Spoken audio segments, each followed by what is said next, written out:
Hello friends, welcome to Creative Medicine. In this lecture, we will learn about.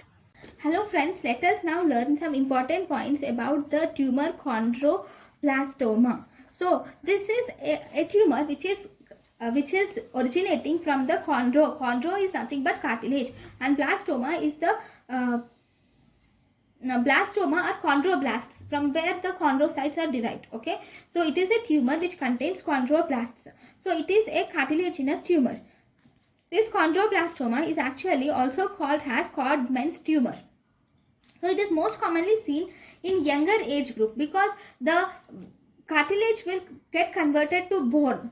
Okay, complete mineralization or complete enchondral calcification occurs where a cartilage which is first formed in the children that gets converted to bone with excessive mineralization and osteogenesis. So as a result, this chondroblastoma is seen in an younger age group, that is 10 to 25 years of age. It is most commonly seen in males more when compared to females.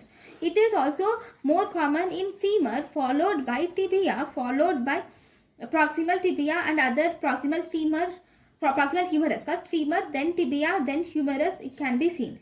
Okay, one important thing here is, here in chondroblasts you will see, this is the histology slide. In the histology you will see many chondroid matrix. You will see presence of many cartilaginous elements will be seen, which are seen as chondroid matrix, and in the chondroid matrix there is presence of some calcification will be seen, and this calcification which is seen is called as picket fence calcification is seen, or also called as chicken wire calcification is seen in this chondroblastoma, which is pathognomic.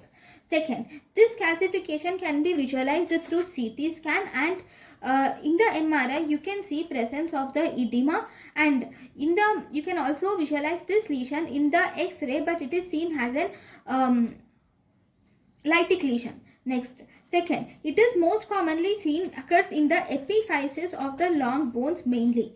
Okay, so this is about the chondroblastoma. Thank you. Thank you and thank you for watching.